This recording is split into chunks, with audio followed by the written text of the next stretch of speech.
باوضو ہو کر کسی بھی پاک جگہ پر کعبہ شریف یعنی قبلے کی طرف رخ کر کے کھڑی ہو جائے۔ ہاتھوں کے پنجوں اور پیروں کے پنجوں کو کھلا رکھے، چہرے پر نقاب نہ لگائے، دونوں پیروں کے درمیان 4 انگلیوں کا فاصلہ رکھے، قدموں کو سیدھا قبلے کی طرف رکھے، نظر سجدہ گاہ کی طرف رکھے۔ اب زبان سے دل کی نیت کو دہرائے اور اس طرح نیت کرے، مثلا نیت کے الفاظ: نیت کی میں نے 2 رکعت فرض نماز فجر کی واسطے اللہ تعالیٰ کے رخ میرا کعبہ شریف کی طرف۔ نیت کے الفاظ زبان سے ادا کرنا فرض یا واجب نہیں بلکہ مستحب ہے۔ اب اللہ اکبر کہتے ہوئے نماز شروع کرے، دونوں ہاتھوں کو اس طرح کاندھوں تک اٹھائے کہ ہتھیلیوں کا رخ قبلے کی طرف ہو اور چادر سے باہر نہ نکالے۔ ہاتھوں کی انگلیاں نہ ملی ہوئی ہو اور نہ زیادہ کھلی ہوئی بلکہ اپنی حالت پر یعنی نارمل رکھے۔ ہاتھوں کو کانوں تک نہ اٹھائے۔ اب دونوں ہاتھوں کو نیچے لائے اور الٹی ہتھیلی سینے پر چھاتی کے نیچے رکھ کر اس کے اوپر سیدھی ہتھیلی رکھے۔ اب ثنا پڑھے۔ ثنا پڑھنا سنت ہے۔ ثنا کے بعد تعوذ اور تسمیہ یعنی اعوذ باللہ من الشیطان الرجیم بسم اللہ الرحمن الرحیم پڑھے۔ اس کے بعد سورہ فاتحہ پڑھے اور قرآن کی کوئی بھی چھوٹی سورہ یا 3 چھوٹی آیات یا 1 بڑی آیت پڑھے۔ اب اللہ اکبر کہتے ہوئے بغیر ہاتھوں کو اٹھائے رکوع میں جائے۔ رکوع میں تھوڑا جھکیے یعنی اتنا کہ ہاتھ گھٹنوں پر ہو، زور نہ دیجیے اور گھٹنوں کو نہ پکڑیے اور انگلیاں ملی ہوئی اور پاؤں جھکے ہوئے رکھیے۔ مردوں کی طرح خوب سیدھے نہ کرے۔ اب کم سے کم 3 مرتبہ یہ تسبیح پڑھے: سبحان ربی العظیم، سبحان ربی العظیم، سبحان ربی العظیم۔ اب رکوع سے سر اٹھائے اور بالکل سیدھے کھڑے ہو جائے اور دونوں ہاتھ کو نہ اٹھائے اور کہے سمیع اللہ لمن حمدہ ربنا ولک الحمد۔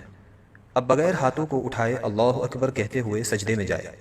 سجدے میں جاتے وقت پہلے گھٹنوں کو زمین پر رکھے پھر ہاتھوں کو رکھے۔ سجدے میں جاتے وقت پہلے ہاتھوں کو زمین پر اور بعد میں گھٹنوں کو نہ رکھے۔ ہاتھوں کے بعد پہلے ناک پھر پیشانی کو زمین سے لگائے۔ سجدہ سمیٹ کر کیجیے یعنی بازو کروٹوں سے، پیٹ ران سے، ران پنڈلیوں سے اور پنڈلیاں زمین سے ملا دیجیے اور دونوں پاؤں سیدھی طرف نکال دیجیے۔ اب کم سے کم 3 مرتبہ یہ تسبیح پڑھے: سبحان ربی الاعلی، سبحان ربی الاعلی، سبحان ربی الاعلی۔ اب سجدے سے سر اٹھائے، پہلے پیشانی کو اٹھائے پھر ناک کو اور دونوں ہاتھوں کی ہتھیلیوں کو اپنی رانوں پر رکھے اور دونوں پاؤں سیدھی طرف نکال دیجیے اور الٹی سورین پر بیٹھیے اور کم سے کم 1 تسبیح کی مقدار بیٹھے رہے۔ اب اللہ اکبر کہتے ہوئے پہلے سجدے کی طرح دوسرا سجدہ کرے۔ اب اللہ اکبر کہتے ہوئے سجدے سے سر اس طرح اٹھائے کہ پہلے پیشانی پھر ناک، اس کے بعد ہاتھوں کو اٹھائے اور آخر میں گھٹنوں کو اٹھائے اور ہاتھوں کو گھٹنوں پر رکھ کر پنجوں کے بل دوسری رکعت کے لیے کھڑی ہو جائے۔ اٹھتے وقت بغیر مجبوری زمین پر ہاتھ سے ٹیک نہ لگائے۔ اب دوسری رکعت کے لیے کھڑے ہو جائے اور ویسے ہی پڑھے جیسے پہلی رکعت پڑھی تھی۔ دوسری رکعت میں ثنا نہ پڑھے۔ اب دوسری رکعت مکمل کرے جیسے پہلی رکعت ادا کی تھی اور دونوں سجدوں کے بعد اس طرح بیٹھ جائے کہ دونوں پاؤں سیدھی طرف نکالے اور الٹی سورین پر بیٹھے۔ دوسری رکعت میں بیٹھنے کو قعدہ کہتے ہیں۔ جب قعدہ میں بیٹھے تو دونوں ہاتھوں کے پنجوں کو ران پر رکھے۔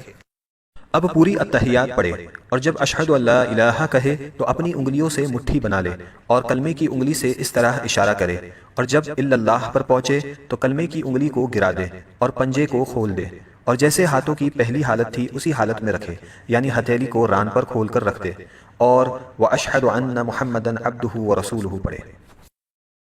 شہادت یعنی کلمے کی انگلی کو اس طرح اوپر نیچے نہ کرے اور نہ اس طرح گول گول گھمائے۔ انگلی کو حرکت دینا یا ہلاتے رہنا سنت نہیں۔